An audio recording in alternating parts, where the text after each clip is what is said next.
1952, and crowds have gathered for the opening of the Unité d'Habitation apartment building. France's Minister for Reconstruction cuts the ribbon. The renowned architect Le Corbusier, in a speech, frames his massive 340-unit concrete structure, a model for France's post-war rebuilding effort, as the culmination of a decades-long quest to design a rational dwelling unit. He digs through his earlier projects for houses that could be aggregated into larger structures connected with his urban designs. But the roots of his search he traces back further, to his visit as a young man to the Carthusian monastery of Beluzzo outside Florence. According to a conventional narrative, European architects of the 1920s adopted a disenchanted worldview shaped by historical materialism. Their repetitive, unornamented concrete forms, especially in the multitude of new government-subsidized housing projects, attests to a coldly rational sensibility. Defenders of this architecture, the so-called international style, praise its engagement with industrial modernity. Critics decry it as soulless and monotonous, but most accept the premise that its designers had no interest in the transcendent. The received understanding of Le Corbusier, possibly the most influential architect of the 20th century, follows this pattern. His best-known aphorism, "The house is a machine for living," has linked him with an ideology of functionalism, with little room for experiences of the sacred. But I intend to show how his design career was shaped by his persistent interest in Christian monasticism and his visit as a young man to Mount Athos. Le Corbusier was himself a lifelong agnostic, yet resonances of Christianity are evident in the austerity and typological consistency of his work, reflecting his imperative to bracket individualistic forms of expression, discipline the self, and encourage solitary contemplation, while affording the possibility of rare, ineffable experiences in which the senses would be overwhelmed in a life-changing moment of encounter. Le Corbusier was born in Protestant Switzerland to a family that traced its ancestry to the Cathars, a medieval Gnostic sect. As a young man, he moved to Paris, and like many turn-of-the-century European artists, he took an interest in the occult. He was fascinated with Asceticism from his reading of Nietzsche's Thus Spake Zarathustra and Edouard Chauret's The Great Initiates, a theosophical study of ancient spiritual teachers, including Krishna, Pythagoras, and Jesus, all said to have followed a similar esoteric path. These books primed Le Corbusier to admire monasteries as places for people who renounce an ordinary life and choose to live a higher Spartan existence. He also pored over the writings of 19th century socialist Charles Fourier, who criticized the emerging liberal worldview and envisioned a utopian society where people lived together in massive complexes.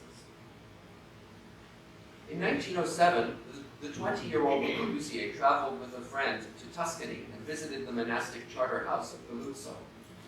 Typical for a Carthusian monastery, it consists of, on the left, communal facilities, and on the right, the monks' cells, each a distinct two-story projection from the main building, and each with its own walled garden. Carthusian monasticism emphasizes individual contemplation, but paradoxically within a close-knit community. The order's founder, Bruno of Cologne, inspired by early desert monasticism, praised the solitude and the silence of the wilderness, but wanted the brothers to give each other encouragement and guidance. The design of Carthusian monasteries emphasizes this reciprocal relation between solitary and collective life. As Pierre Vittorio Aureli points out, the rise of Cenobitic monasticism brought regimentation to daily life, scheduling the hours of the day and training the individual's habits. And indeed, the very garment of a monastic came to be called a habit. The greatest tool for this regulation of habitual life was architecture. To Le Corbusier, the medieval monastery, with its sensitive regimentation of daily life, seemed the antithesis of the disordered medieval city, and by extension, the chaotic city of modern industry, and a template for a more reasoned pattern of settlement. While he idealized monasticism as a higher way of life, he also imagined the charter house pattern could be adapted to design simple but well-conceived mass dwellings. I found there the solution for the unique typology for working-class housing, he wrote to his parents. Echoes of the monastery began to appear in his residential projects, such as the concrete frame workers' housing he designed in 1925, where a standardized living cell is aggregated in a geometric arrangement. But a crucial formative influence in the interim was his 1911 journey to Mount Athos, where he spent 18 days visiting monasteries, hiking, and attending services. The occasion for this visit was his trip with a friend through Eastern Europe and the Balkans, Istanbul, and Greece, far different from a typical grand tour. But even on such a voyage, it's surprising that he would travel to Athos, which was still under Turkish control and required special permission from the Fanar to visit. Only a serious interest in monasticism would motivate a young Western man to undertake this journey. He arrived at the port of Daphne, traveled over to the monastery of Iveron, and worked his way down to the Great Lavra, around the bottom of the peninsula and back up. In his travelogue, he describes his journey to Athos as both the happiest time of his life and as a kind of ascetic work in itself. Quote, "To go there requires physical courage not to doze off in the slow narcosis of so-called prayer, but to embark rather upon the immense vocation of a Trappist. The silence, the almost superhuman struggle with oneself."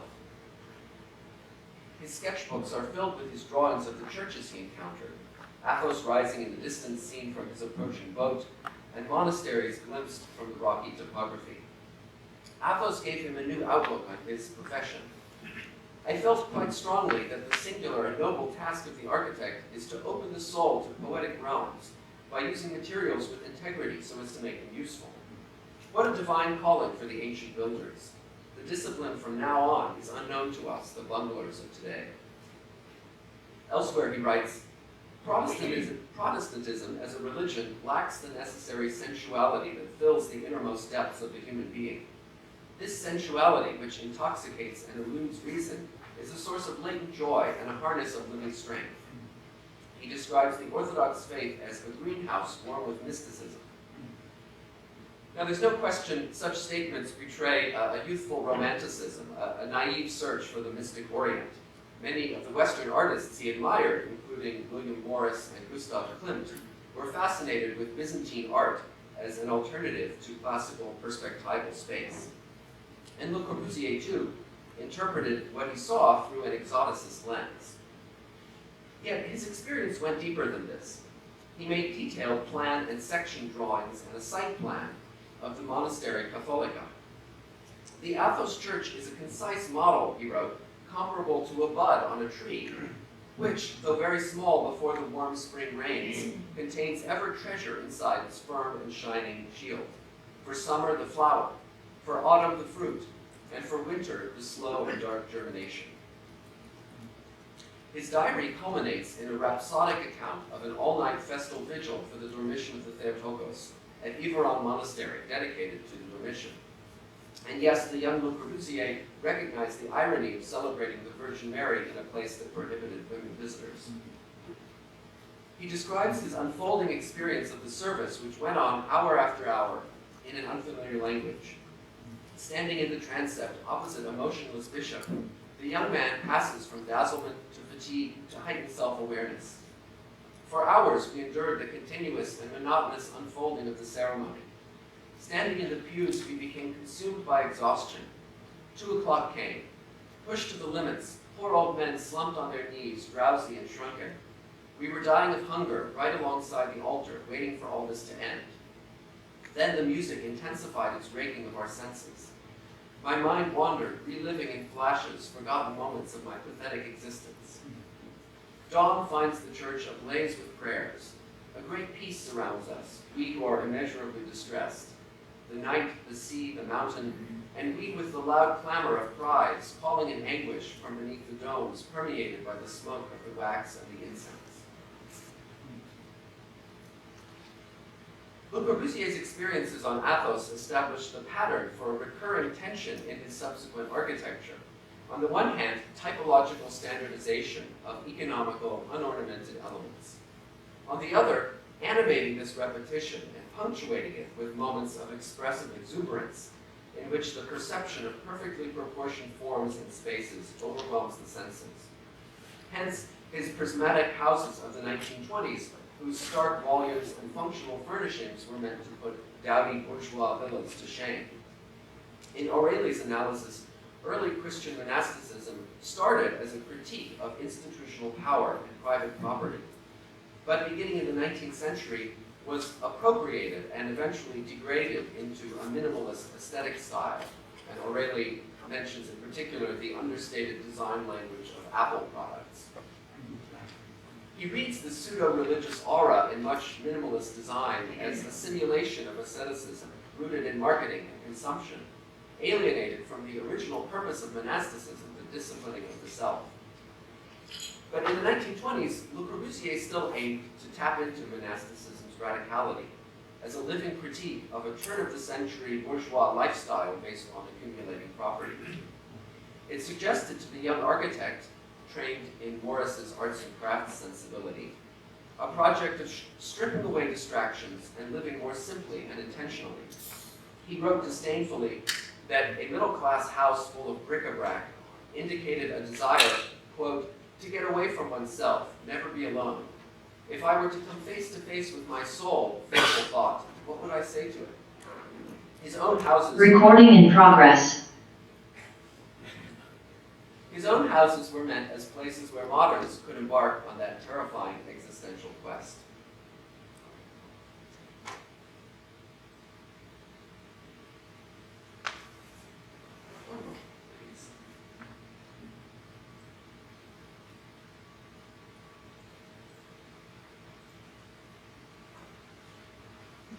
His own houses were meant as places where moderns could embark on this terrifying existential quest.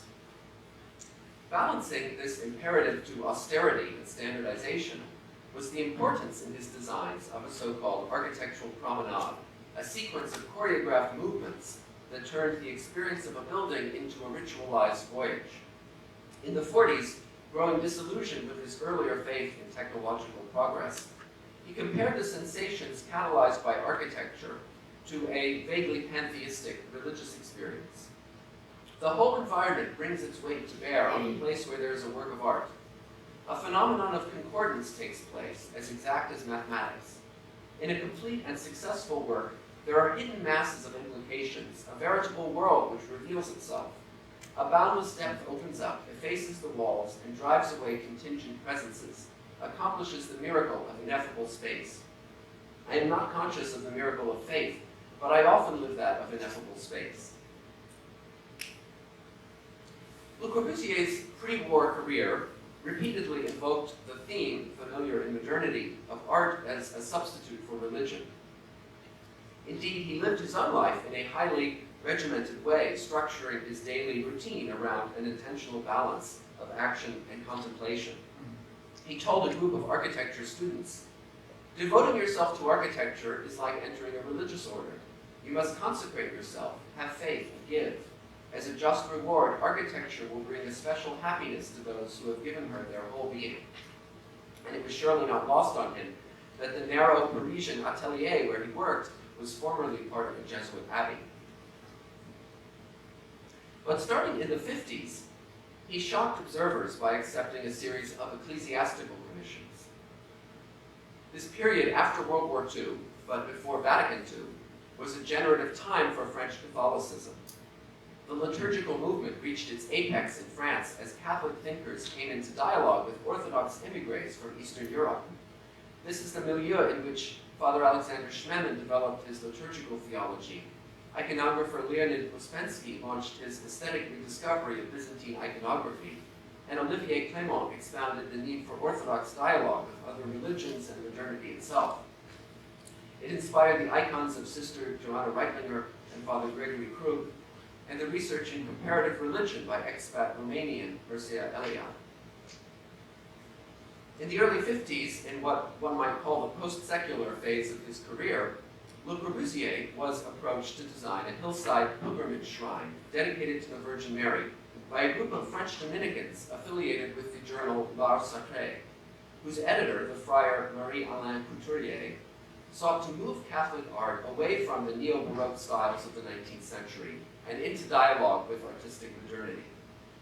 He had already commissioned non-believing artists such as Picasso and Henri Matisse, Better to approach geniuses without faith, Couturier said, than believers without talent. And he now invited Le Corbusier to reimagine the practice of pilgrimage through an innovative chapel that would draw new kinds of seekers. The result was Notre Dame du Haut, an asymmetrical concrete pilgrimage chapel near the town of Longchamp. The interior is small, but an outdoor altar serves huge open-air masses. The roof's complex curve is sometimes compared to the underside of an airplane wing, so Le Corbusier is appropriating and reusing industrial imagery, but in an unfamiliar context, defamiliarizing it with an almost surrealist sensibility.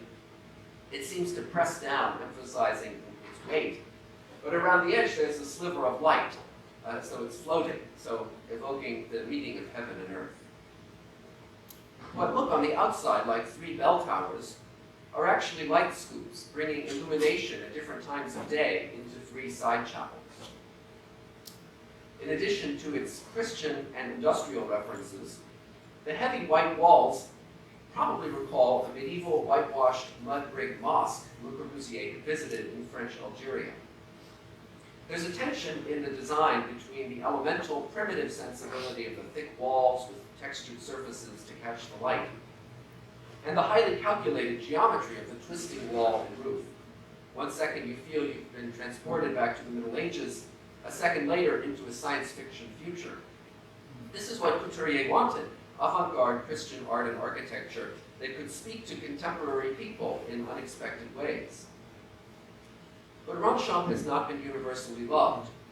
The modern German church architect Rudolf Schwarz called it an atheist's idea of what a church should look like. And contemporary critic Edwin Heathcote argues that it opened the door to a series of modernist churches that have tried to express the numinous through sculptural self-indulgence. A more aesthetic sensibility informed Le Corbusier's subsequent design for the Dominican monastery of La Tourette. In plan, church and monastery surround a rectangular cloister. The monolith of the main church, on the left, grows up out of the earth, while the monastery, comprising the other 3 sides of the rectangle, hovers on columns. Above the semi-random glazing patterns of the communal corridors are the friars' cells, long rectangles facing the landscape. Couturier asked Le Corbusier to model the design on the stark geometric form of the Cistercian abbey at Le Tournai, but the monastery's engagement with the hillside makes the debt to Mount Athos clear as well. Le Corbusier delegated much of its design to project architect Yanis Xenakis, a Greek engineer and in his spare time a composer, whose presence in the office surely stirred up Le Corbusier's memories of Athos. The church, with its thick walls and austere monolithic character, even the ceiling is faced with precast concrete, so it's really an awe-inspiring space. The reverberation time is over 10 seconds, and instead of any traditional windows, there are slits that bring in light at different times of day. So here on the bottom, you see the golden sunset grazes the western wall and streams across the nave. The whole monastery is a kind of machine orchestrating the movement of friars and the passage of the sun.